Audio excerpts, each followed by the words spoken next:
Hello अस्सलाम वालेकुम everyone. मेरा नाम हमज़ा रिज़वान और आप देख रहे हैं मेरा यूट्यूब चैनल। आज की इस वीडियो में हम बात करेंगे डिफरेंट वीज़ा कैटेगरीज़ के हवाले से, स्पेशली वो 3 कॉमन कैटेगरीज़ जिसमें लाखों लोग जो है वो पिछले 2 से 3 साल के अंदर बरतानिया आए हैं। तो यूके आने के लिए जो सबसे मोस्ट कॉमन कैटेगरी है वो है स्टूडेंट वीज़ा। स्टूडेंट वीज़ा वो कैटेगरी है जिसमें आप ईज़िली जो है वो यूके आ सकते हैं। पिछले 2 से 3 साल के अंदर जो है वो एक बहुत ही अच्छा स्टूडेंट रेशियो रहा है, जिसकी रिक्वायरमेंट्स आपने ऑफ कोर्स हर वीज़े की फुलफिल करनी है। तो स्टूडेंट वीज़ा की एक रिक्वायरमेंट्स हैं, सबसे पहले आपने यूनिवर्सिटी को जो है वो फाइंड आउट करना है पूरे यूके के अंदर के जो भी यूनिवर्सिटी आपको सूटेबल लगती है आपके कोर्स के हिसाब से, जो डिग्री आप कंप्लीट यहाँ पर करना चाहते हैं, चाहे वो बैचलर्स हो या मास्टर्स हो, आपने डिग्री सेलेक्ट करनी है।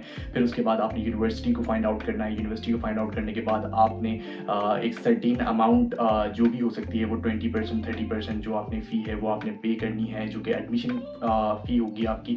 वो पे करने के बाद आपको यूनिवर्सिटी एक कैश लेटर इशू करती है, जो कि सर्टिफिकेट ऑफ एक्सेप्टेंस होता है यूनिवर्सिटी की तरफ से बेसिकली।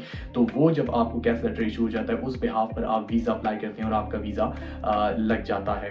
लेकिन यूके के स्टूडेंट वीज़ा की एक कॉस्टिंग जो है वो बहुत ज़्यादा हाई हो चुकी है। यू नो दैट कि हर साल जो है इनकी फ़ीस में इजाफा होता रहता है। तो इसीलिए यूके की जो स्टूडेंट वीज़ा है, जो कि मोस्ट कॉमन है, जो लोग ख्वाहिशमंद अफराद हैं, स्टूडेंट वीज़े पे आना चाहते हैं या पढ़ना चाहते हैं, तो डेफिनेटली वो इस वीज़े के लिए इस वीज़े पर आ सकते हैं। और फिर जो दूसरी मोस्ट कॉमन कैटेगरी है वो है skill worker visa. Skill worker visa जिसकी डिमांड इस वक्त यूके में बहुत ज़्यादा है और रिक्वायरमेंट जो है ना उसकी बहुत ज़्यादा नहीं है, लेकिन स्किल वर्कर वीज़ा जो है वो बनिस्बत यूके में रहने के, अगर आप इंडिया, पाकिस्तान या बांग्लादेश में हैं तो वहाँ पर अगर आप वीज़ा अप्लाई करते हैं तो that would be really difficult for you. लेकिन आप फिर भी कोशिश करने में कोई हर्ज नहीं है, तो आप वीज़ा अप्लाई कर सकते हैं। किस तरीके से स्किल वर्कर वीज़ा की रिक्वायरमेंट है कि सबसे पहले आपने अपनी स्किल को देखना है, आप क्या काम कर सकते हैं और आपकी स्किल किसके अंदर है, आपकी क्वालिफ़िकेशन किस फ़ील्ड के अंदर है। आप उस हिसाब से जो है वो फाइंड आउट करते हैं जॉब अपॉर्चुनिटी को यूके के अंदर, और डिफरेंट वेबसाइट्स हैं जिसके थ्रू आप जॉब अपॉर्चुनिटीज़ जो है वो देख सकते हैं। लिंक्डइन है, इंडीड.com है, there are some other websites. लेकिन स्किल वर्कर वीज़ा की जो स्पेसिफिक रिक्वायरमेंट है जिसको आपने पूरा करना है वो ये कि आपने सिर्फ उसी कंपनी के अंदर वीज़ा जॉब अप्लाई करनी है बेसिकली, जो कि स्पॉन्सरशिप लाइसेंस रखती हो वो कंपनी। तो आपने और उन कंपनीज़ की जो लिस्ट है वो बेसिकली यूकेवीआई की वेबसाइट के ऊपर मौजूद है, कि आप यूके की वेबसाइट के ऊपर जाएँगे, वहाँ पर आप सर्च करेंगे स्किल वर्कर, जो कंपनीज़ अलाउ करती हैं वीज़ा, बेसिकली जो अलॉट करती हैं या स्पॉन्सर करती हैं। तो वो डिटेल्स आपको जो है वो यूके की वेबसाइट से, यूकेवीआई की वेबसाइट से मिल जाती हैं। तो आपने स्पेसिफिकली उन्हीं कंपनीज़ को टारगेट करना है, उन्हीं कंपनीज़ में आपने जॉब अप्लाई करनी है जहाँ से आपको स्पॉन्सरशिप जो है वो मिल सकती है। स्पॉन्सरशिप का जो वीज़ा होता है उसकी सबसे बड़ा बेनिफिट उसका ये होता है कि जब आप यूके आते हैं तो आप अपनी फैमिली को भी साथ ला सकते हैं। फैमिली को साथ लाने के साथ-साथ आप जब डे 1 यूके में एंटर होते हैं तो आपकी नेशनैलिटी का जो टाइम पीरियड है basically to stay in the UK, वो फर्स्ट डे से काउंट होना शुरू हो जाता है।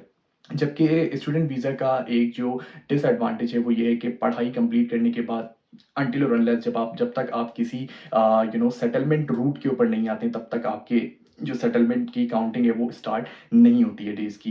तो ये एक बड़ा डिसएडवांटेज है स्टूडेंट वीज़ा का। जबकि स्किल वर्कर की जो कहानी है वो ऑब्वियसली इसके ऑपोज़िट है कि जब आप डे 1 से आते हैं तो आपका नेशनैलिटी का जो रूट है 5 इयर्स का वो काउंट होना शुरू हो जाता है। उसके अलावा जो तीसरी मोस्ट इम्पोर्टेंट कैटेगरी है एंटरप्रेन्योरशिप वीज़ा या स्टार्टअप वीज़ा। स्टार्टअप वीज़ा क्या है बेसिकली? स्टार्टअप वीज़ा वो वीज़ा है जिसके थ्रू जो है वो आप यहाँ पर यूके आ सकते हैं, लेकिन उसका तरीक़ेकार जो है वो डिफरेंट है। उसकी डिटेल्स ऑब्वियसली सारी यूकेवीआई की वेबसाइट्स के ऊपर मौजूद हैं, लेकिन मैं आपको कुछ बुनियादी पॉइंट्स जो है वो इसके फौरी तौर के ऊपर बता देता हूँ। तो स्टार्टअप वीज़ा के लिए आपके पास एक यूनिक और इनोवेटिव बिज़नेस प्लान होना चाहिए। कैसा बिज़नेस प्लान? इतना कंक्रीट बिज़नेस प्लान होना चाहिए कि वो प्लान आपका अप्रूव हो जाए। अप्रूवल के लिए आपको यूकेवीआई ने एक जो है वो governing body, different governing bodies हैं, यानी उन्होंने कुछ यूनिवर्सिटीज़ को, कुछ बिज़नेस रिलेटेड इंडस्ट्रीज़ हैं जिनको बेसिकली उन्होंने अलाउ किया हुआ है कि वो उस बिज़नेस प्लान को पूरा देखते हैं और फिर उसके बाद आपको उसका अप्रूवल देते हैं। अगर आपका बिज़नेस प्लान अप्रूव्ड हो जाता है उस कंसर्न